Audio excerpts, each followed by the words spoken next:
Baka kung may Duterte, gusto nilang ilabas yung listahan. Yes. Eh, nilabas yung listahan, Wala. walang insertion na nakapangalan sa Duterte, kaya ayaw nila sanang ilabas yung listahan. Buong 19th Congress ay nandun. Pero Sino lang wala? si Congressman Pulong, nasa 19th Congress, wala siya doon. Isang interview si Kong na parang pinalalabas na Duterte aligned siya or Yes. Duterte supporter siya. Sabi DDS daw siya. Ayun. Oo. Anong masasabi niyo doon? Kasi parang sinabi na wala bang Duterte dyan sa mga ine-expose mo or in-expose mo na mga listahan? Actually, yung funny thing is, baka kung may Duterte, gusto nilang ilabas yung listahan. Yes. Eh, nilabas yung listahan, Wala. walang insertion na nakapangalan sa Duterte, kaya ayaw nila sanang ilabas yung listahan. I have a few things to add.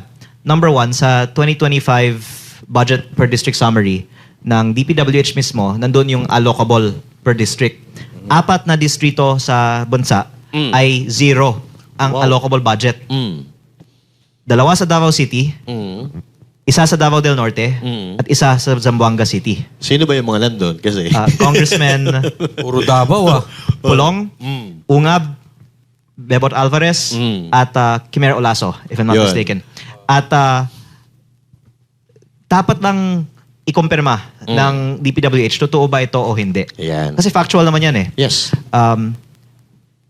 Pangalawa, sa list of proponents ng insertions, nandiyan din po. At kaya parang ikinalungkot ng ibang mga nag-i-interview na tinanong ako, meron ba si Duterte dyan? Sabi ko, wala. Parang Ito, Kong. hindi yun yung sagot na gusto nilang marinig eh. Pwede mong sagutin o kung ayaw mo sagutin, okay lang. Pero dediretsuhin ko na. Andiyan ba sa listahan si Congressman Romualdez? Halos buong 19th Congress Nako. ay nandun. Pero Sino lang wala? si Congressman Pulong, nasa 19th Congress, wala siya doon. Yun. At yung allocable niya, 0. Sa 2025. DDS ka. Ito pa mga sino na to, Kong? Ito, So, sino, process ano- of elimination. Oo. Pag hindi niya nabanggit, nandun. Kaya, Sinasabi ko lang naman yung nakalagay sa listahan eh. Baka dahil dito, dapat maglagay na lang sila ng project sa kanila para masabi nila meron. Pero sa 2025 talagang wala. Pero kung ang nanay mo nandoon ba sa... Halos lahat na-report naman na ng bilyonaryo. Sa buong bansa, 4 lang ang district congressman na wala. Ito ngayon titingnan natin. Kung magtutugma ngayon, yung hawak nila na dokumento, tsaka dun sa hawak mo. Ngayon, Kong, Kaya eagerly awaiting tayo ano yung officials na sagot. Kasi imposible na makaiwas sila sa tanong na yan. Yes or no lang eh, factual. Yes. At hindi lang ako may kopya nito. Pati PCIJ na Meron na rin. hindi naman DDS ang PCIJ. Di ba? Inilabas ng PCIJ ito. Yes. Alam na to ng very critical pa nga yan. DPWH. Galing nga sa kanila eh. At hindi lang ako yung So, nagsabi. bakit di pa nila PCIJ. ilabas? I-verify pa ata. Actually, I-authenticate pa ata. Sincerely, naawa ko kay Secretary Vince Dizon. Kasi Huwag ka maawa doon, sir. naiipit siya. Bakit siya nagpapaipit? Hindi naman siya pwedeng magsinungaling. Kaya kung napansin nyo, mula nung namatay si Yumaong Yusek Cabral, hindi na siya nagpa-presscon. Yes. Tsaka napapansin ko kung parang yung usapan, pagka papunta na doon, i-dinadivert niya eh. Medyo, parang makaiwas lang ba? Pero, So again, Kong, maawa naman tayo sa kanya. Ayan, pwede. Buti na nga ito si So, Kong, maawa maaway pa tayo eh. sa kanya na manahimik na lang siya. Parang wala siyang alam. Ganun ba? Yung sinasabi natin eh. so Kong, ito, yung kay Yusek Cabral, kasi isa pa sa issue na sinasabi nila, illegal daw yung pag-acquire mo ng mga documents na meron ka from Yusek Cabral. May mga CCTV footages naman na mukhang hindi naman kayo nag-aaway o hindi naman mainit yung inyong pag-uusap. Totoo ba na pinwersa mo sila at nasugatan mo pa nga daw? Nakikipag-agawang ka raw ng dokumento sa kanila? Ikaw lang po nagbanggit na yung CCTV footage na inilabas nila, nagpapakita naman na, una, hawak ko yung dokumento, kaya authentic yung dokumento.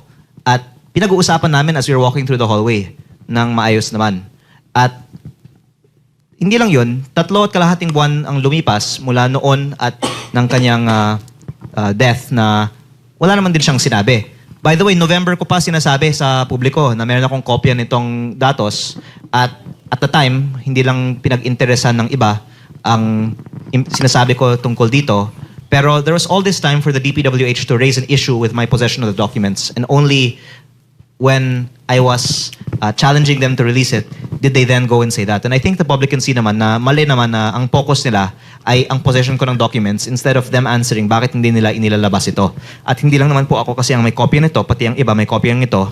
At ang nangyayari lang ay iniiwasan lang nila ang essential question, bakit hindi nila inilalabas ito? Kaya pala may interview si Ombudsman Boying Remulla na parang pinipitik ka niya dun na kapag may iba daw na tao naglabas ng Cabral files at sabihin daw na peki daw yun sa kanila, ay kalokohan daw yun. Parang kalokohan. Parang pinapalabas niya na ang pinaka-original files ni Cabral ay nasa kanya at yung mga nasa iba ay peke. Maganda kung tayo, kasama ng Ombudsman at ng DPWH, lahat mag-live. Ilabas namin ang mga listahan natin. Magko-compare-compare tayo. Baka naman yung kopya ng DPWH pareho sa kopya ko. Tignan natin. Ilabas natin lahat. Paawa ka naman kay Secretary Dizon. Sabi mo nga. Yun nga, yung mabalik tayo dyan kay Sec Vince. Kasi may interview ka na sabi mo, nag-uusap kayo. Pero nung naglabas ka na ng mga document, biglang sabi niya na hindi parang hindi pa authenticated, hindi pa okay yan. Actually, May email nakakatuwa pa yung ano. sagot niya kasi ang sinabi Oo. niya, hindi pa authenticated dahil hindi pa niya nakita. Oo, yun. Tama. Kasi nasa Paris siya noon Kaya hindi niya nakita kasi nasa Pero Paris ang siya. sabi mo doon, meron kayong pag-uusap and may mga nakarinig. May email Tama, di ba? exchanges kayo, di ba? May nainilabas ka. Pagkatapos ng September 4, nag-meeting pa kami. And then after that, may iba kaming mga conversations. And then, in-email ko sa kanya yung in-upload ko sa Facebook noong October 1. Okay. Tapos, sumagot naman siya kasama ng ibang attachment through his office. Kaya ko nga sinasabi na maawa na lang tayo sa kanya. Kasi, Ibig sabihin nakita niya kasi sumagot siya.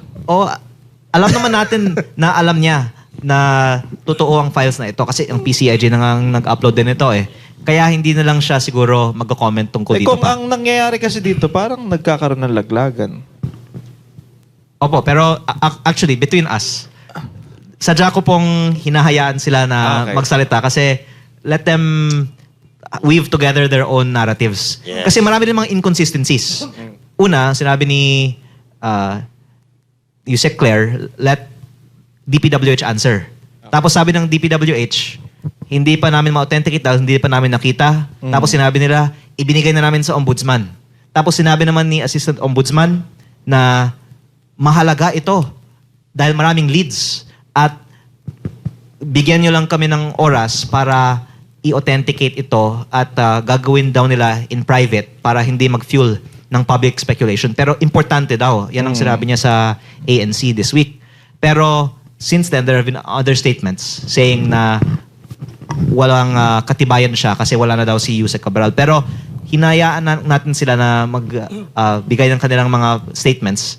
At ang lumalabas nga, marami pong mga inconsistencies. Pero lastly, I would like to actually commend and thank ang aking kasamahan si Congressman Terry Redon dahil kaninang umaga, sinabi niya na dapat isupila ng Kongreso yung mga Cabral files. Ayan. So parang sumang-ayon na rin pala si Congressman Redon na mahalaga na makuha ng Kongreso ang kopyang ito at sana pag nasa Kongreso na pwede nang ilabas ng Kongreso sa publiko. Kasi ang sinabi niya, dapat hindi lang ang ombudsman na meron, dapat pati Kongreso. Yes. Kaya baka si Congressman Redon ang maglalabas na ng Cabral files. Nako,